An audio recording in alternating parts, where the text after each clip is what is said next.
Hello friends, मैं हूँ Reena Atharva channel पे आप सबको बहुत बहुत स्वागत करती हूँ। पेरेंट्स, आज फिर मैं एक इम्पॉर्टेंट एक्टिविटी लेके आया। आज का वीडियो है लैंग्वेज डेवलपमेंट कैसे करना है, बच्चे को हर एक चीज़ का आंसर कैसे देना है, क्वेश्चन करना कैसे सिखाना है। तो ये छोटा छोटा सेंटेंस, छोटा छोटा पिक्चर बना के आप खुद ड्राइंग करके करा सकते हो। ये मैंने अथर्वा के साथ किया था, जब किया था अथर्वा की तब 6 इयर्स उम्र था। तो उसका डेट भी लिखा हुआ है, देख लीजिए। और पेरेंट्स, वीडियो शुरू से लास्ट तक देखेंगे तब आपको पता लगेगा कैसे करना है। और अगर अच्छा लगे तो कमेंट करके ज़रूर बताइए कैसे लगा। और हर एक पेरेंट्स से रिक्वेस्ट है, अपना बच्चों के साथ प्रैक्टिस ज़रूर कराइए। प्रैक्टिस करने के बाद पहले तो वर्ड में आंसर करेगा बच्चा, उसके बाद बच्चे को सेंटेंस में आंसर करना सिखाना है।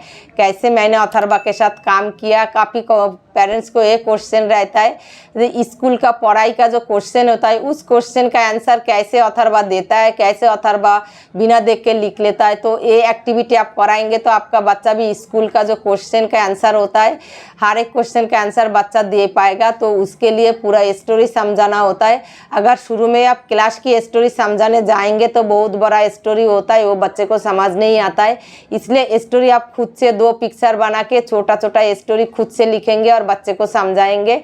उसके बाद बच्चे को काफ़ी दिन समझाने के बाद और क्वेश्चन पूछने के बाद, क्वेश्चन पूछना सिखाने के बाद, आंसर देना ऑन वर्ड में सिखाने के बाद बच्चा ठीक से आंसर कर पाता है। काफ़ी टाइम लगता है, पेशेंस के साथ करना है। मैं हर एक वीडियो में बोलती हूँ, 1-2 दिन में कोई भी बच्चा सीखता नहीं है, साल भी लग जाएगा। लेकिन हमें हिम्मत नहीं हारना, हमें पेशेंस रख के सीखना है। तो आप भी कराइए, आपका बच्चा भी ज़रूर सीख जाएगा जैसे अथर्वा सीख गया।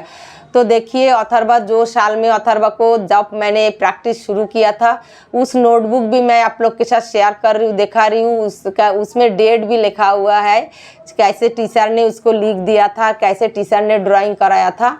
तो देखिए, ये डेट लिखा हुआ है 16/5/18, मतलब 16 डेट था, 5 मंथ था, 18 ईयर्स था, 2018 ईयर्स था। तो उस टाइम अथर्वा की 6 इयर्स एज था। तो उस टाइम से प्रैक्टिस शुरू किया था। तो टीचर ने देखिए बना दिया था, थेरेपिस्ट ने, स्पीच थेरेपिस्ट ने बना दिया था। मतलब जब मैं लैंग्वेज थेरेपी कराया था उन्होंने बना दिया था। ये एक शेर बनाया, ये 2 ट्री बनाया, मतलब जंगल बना दिया, और एक हाथी बना दिया। तो फिर क्या, 2 लाइन लिखा है।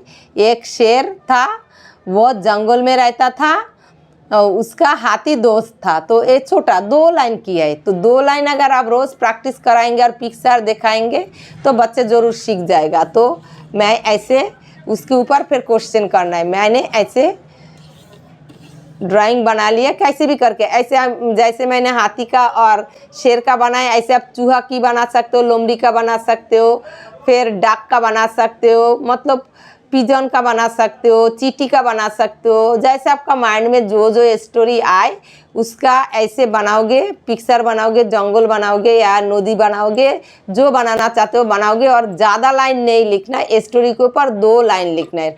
वो 2 लाइन आप समझाओगे पिक्चर दिखा के, उसके बाद क्वेश्चन पूछोगे, क्वेश्चन का आंसर 1 वर्ड में देना सिखाना है। उसके बाद ही फिर सेंटेंस, पूरा सेंटेंस बोलना सिखाना है। प्रैक्टिस करते रहेंगे तो आपका बच्चा भी सीख जाएगा। ये जो हैंड राइटिंग है, ये अथर्वा की हिंदी हैंड राइटिंग है, मैंने अथर्वा से लिखाया।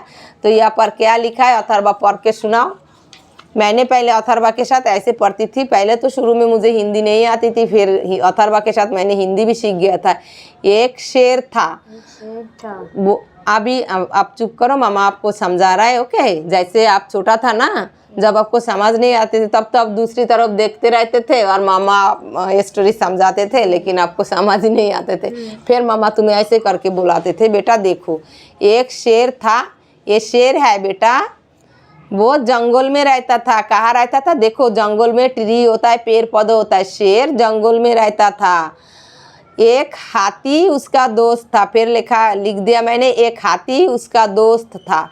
तो ये हाथी है, शेर का दोस्त हाथी है, हाथी का दोस्त शेर है। शेर कहाँ रहता है? जंगल में रहता है, जंगल में ट्री रहता है। हाथी कहाँ रहता है? जंगल में रहता है।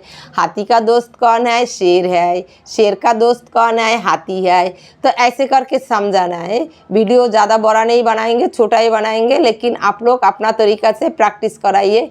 ये वाला पिक्चर भी प्रैक्टिस कराइए खुद से भी, जैसे चींटी और एक कबूतर बना के फिर कर सकते हो। रैबिट और कछुआ का जैसे कराएंगे तो दो एक लाइन लिख के फिर बच्चे को समझाना है। उसके बाद वो जो दो लाइन लिखेंगे उसके अंदर से आंसर मतलब सिखाना है, क्वेश्चन भी सिखाना है। जैसे रैबिट और कछुआ बना दिया तो अब दो लाइन लिखेंगे। रैबिट और कछुआ दोनों दोस्त था, दोनों जंगल में रहता था, दोनों रेस लगाया था।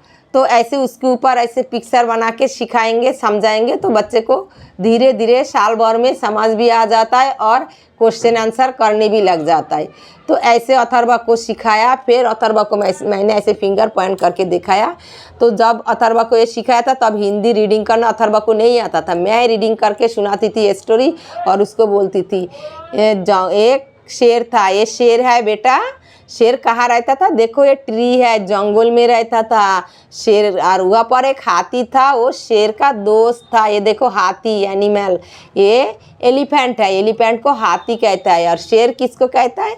लायन को कहता है। लायन का दोस्त कौन था? शुरू में अथर्वा को शेर और हाथी का पता नहीं था, उसको ये पता था ये लायन है और एलिफेंट है, क्योंकि शुरू में मैंने हर एक ऑब्जेक्ट का, हर एक एनिमल, फ्रूट्स, वेजिटेबल का नाम मैं इंग्लिश में सिखाया था। तो ऐसे करके बताते बताते फिर अथर्वा सीख गया। उसके बाद मैं क्वेश्चन पूछूंगी तो अथर्वा 4-5 क्वेश्चन इसके ऊपर से आप लिख लेंगे तो फिर बच्चा आपको क्वेश्चन का आंसर देना आ जाएगा। तो फिर मैं इसको पूछने लगा शेर कहाँ रहता था? तो अथर्वा को फिर मैं समझाता था जंगल में। शेर कहाँ रहता था? जंगल में। शेर का दोस्त कौन था? हाथी। तो ये वन वर्ड में आंसर देना। फिर जब वन वर्ड में आंसर देना सीख जाए, शेर का दोस्त कौन था? हाथी। हाथी कहाँ रहता था? हाथी जंगल में रहता था। जंगल में कौन कौन रहता था? जंगल में हाथी और शेर रहता था। तो ऐसे करके आप सिखाएंगे तो वन ऑन वर्ड में आंसर देना। तो अभी वन वर्ड में अथर्वा आंसर देगा, उसके बाद सेंटेंस में भी अथर्वा आंसर देगा। जंगल में कौन रहता था अथर्वा? जंगल में शेर और हाथी रहता था। नहीं, सेंटेंस में नहीं, वर्ड में। जंगल में कौन रहता था? जंगल में शेर रहता था। हाँ, इसके बाद आप सेंटेंस में बोलोगे। शेर का दोस्त कौन था? शेर का दोस्त हाथी था। हाथी कहाँ रहता था? हाथी जंगल में रहता था। जंगल में कौन कौन रहता था? जंगल में हाथी और शेर रहता था। हाँ, तो ऐसे करके आप एक वर्ड में पहले सिखाएंगे। 6 महीना 7 महीना भी टाइम लग सकता है, 2 महीना भी लग सकता है, कोई टाइम टेबल नहीं होता है। और ये छोटे बच्चे जो थोड़ा सा समझदार है उससे प्रैक्टिस शुरू कराएंगे तो बच्चे आगे जाके कर पाएगा। उसके बाद जैसे क्वेश्चन आंसर स्कूल में स्टोरी में आएगा तो तब स्टोरी बड़ा बड़ा हो जाएगा तो समझ आ जाता है। तो अभी फिर मैं उसको सेंटेंस में आंसर पूछूंगी। अथर्वा, तो सेंटेंस में आंसर मैंने कैसे सिखाया? जंगल में कौन रहता था? तो जंगल में, जैसे जंगल में कौन रहता था तो मैंने अथर्वा को सिखाया जंगल में कौन रहता था। तो क्वेश्चन से आपको थोड़ा आंसर लेना है, उसके बाद आंसर लिखना है। जंगल में कौन रहता था, उसके बाद मैंने उसको ये लाइन दिखाया जंगल में हाथी रहता था। तो क्वेश्चन जैसे हमने किया जंगल में कौन रहता था, तो क्वेश्चन से हमने जंगल ले लिया, जंगल में हाथी रहता था। तो बच्चे को ये नॉलेज आने में काफ़ी टाइम लगता है। जो क्वेश्चन के अंदर से भी हमें आंसर लेके थोड़ा सा लाइन लेके फिर उसके साथ आंसर ज्वाइन करना पड़ता है। तो क्वेश्चन आप जब लिखेंगे वहाँ से आप बच्चे को फिंगर से दिखाएंगे जंगल में कौन रहता था, तो फिंगर से दिखाएंगे। आप यहाँ से लिखना बोलना शुरू करोगे या लिखना शुरू करोगे जंगल में शेर रहता था। तो ऐसे करके बच्चा सीख जाता है। अभी अथर्वा सेंटेंस में आंसर करेगा। मत सोना, पसीना आ गई, आजा मामा पोछ देता है, बहुत गर्मी है। शेर कहाँ रहता था? सेंटेंस में बोलना है आपको। शेर कहाँ रहता था? शेर जंगल में रहता था। हाँ। शेर का दोस्त कौन था? शेर का दोस्त हाथी था। जंगल में कौन कौन रहता था? जंगल में हाथी और शेर रहता था। जंगल में कौन रहता था? जंगल में हाथी शेर रहता था। हाँ, शेर कहाँ रहता था? शेर जंगल में रहता था। हाँ, हाथी का दोस्त कौन था? हाथी का दोस्त शेर था। हाँ, तो ऐसे करके पेरेंट्स सिखाना होता है। आप प्रैक्टिस करते रहेंगे तो फिर सीख जाता है। टाइम लगता है, ऐसे नहीं है। क्वेश्चन ऐसे पूछेंगे, उसका आंसर करना, अथर्वा को लिखना और सेंटेंस के साथ आंसर बोलना अथर्वा को 7.5 साल के बाद ही आया था। वो भी बहुत मुश्किल था अथर्वा के लिए सिखाना। एक वर्ड में आंसर बोल सकते थे मेरा बच्चा 7 साल में, लेकिन जब वो 2 क्लास में चला गया, मतलब 3rd में चला गया, उसके बाद धीरे धीरे क्लास बाय क्लास जब क्लास उठने लगा, फर्स्ट पहले आया था। फर्स्ट में इतना अच्छा नहीं था अथर्वा, सेकेंड में फर्स्ट से थोड़ा सा अच्छा हुआ था, सेकेंड से फिर 3rd में थोड़ा अच्छा हुआ था, 3rd से अभी 4th में आया। 4th में वो बिना देख के क्वेश्चन आंसर लिख भी सकता है। 3rd में अथर्वा बिना देख के क्वेश्चन आंसर नहीं लिख सकती थी, क्योंकि मैं क्वेश्चन लिख देती थी तो आंसर बिना देख के लिखना नहीं आता था, आंसर बोलना आता था अथर्वा को। तो ऐसे स्टेप बाय स्टेप सिखाना होता है।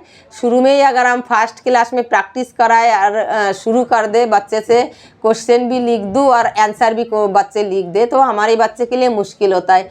शुरू में हम 1 वर्ड में आंसर करना सिखाए, उसके बाद सेंटेंस में आंसर करना सिखाए, उसके बाद सेंटेंस में आंसर बोलना सिखाए बच्चे को, और स्टोरी पढ़ के उसको समझाते रहे रेगुलर लगातार। उसके बाद फिर बच्चे को, मतलब हम जब क्लास में उठ जाए, थोड़ा सा बड़ा हो जाए, उसके बाद हम कोशिश करें बच्चे को आंसर लिख दे, और मतलब क्वेश्चन लिख दे और बच्चों से आंसर लिखना सिखाने की प्रैक्टिस करें। तो ऐसे धीरे धीरे बच्चे को आता है, एक दिन में आएगा नहीं, तो पेशेंस के साथ आप लोग कराइए। तो ऐसे करके लैंग्वेज और स्टोरी टेलिंग और क्वेश्चन आंसर ऐसे सीखता है, लिखना पढ़ना बोलना। तो कैसे सिखाती हूँ मैं, काफ़ी पेरेंट्स का क्वेश्चन रहता है, काफ़ी पेरेंट्स का ये भी क्वेश्चन रहता है कि अथर्वा बिना देख के अभी आंसर लिख सकता है? हाँ पेरेंट्स, अभी 9.5 साल में ही अथर्वा बिना देख के आंसर लिख सकता है। उसका पहले हम क्वेश्चन लिख देती थी तो आंसर लिखना अथर्वा को नहीं आता था, क्वेश्चन देख के आंसर बोलना आता था। तो पहले बोलना आता है, उसके बाद लिखने के ऊपर हमें प्रेशर डालना चाहिए। तो प्रैक्टिस करने से, जैसे 3rd क्लास से मैंने प्रैक्टिस शुरू किया था, उसको बिना देख के आंसर लिखना अभी 4th क्लास में कर लेता है। तो ऐसे धीरे धीरे आता है। आप लोग भी पेशेंस के साथ कराइए और हर एक एक्टिविटी कराइए, तब जाके बच्चों को इम्प्रूवमेंट आएगा। काफ़ी पेरेंट्स कन्फ्यूज़ रहता है कैसे बच्चों को काम कराए। पेरेंट्स कन्फ्यूज रहने की कोई ज़रूरत नहीं, कोई भी एक्टिविटी आप लोग प्रैक्टिस करा सकते हो, कोई भी एक्टिविटी शुरू करा सकते हो। तो बच्चे को नीड के हिसाब से एक्टिविटी कराइए। तो जिसको ज़्यादा प्रॉब्लम है वो भी ज़्यादा एक्टिविटी कराइए, जिसमें कम प्रॉब्लम है वो भी ज़्यादा एक्टिविटी कराइए। जितना ज़्यादा टाइम देंगे, ज़्यादा एक्टिविटी कराएंगे, उतना ज़्यादा इम्प्रूवमेंट होगा। तो पेरेंट्स, आज यह था। नेक्स्ट वीडियो में फिर न्यू एक्टिविटी लेके आप लोग के साथ मिलती हूँ। Tata bye bye, thank you so much. Tata bye bye, thank you so much.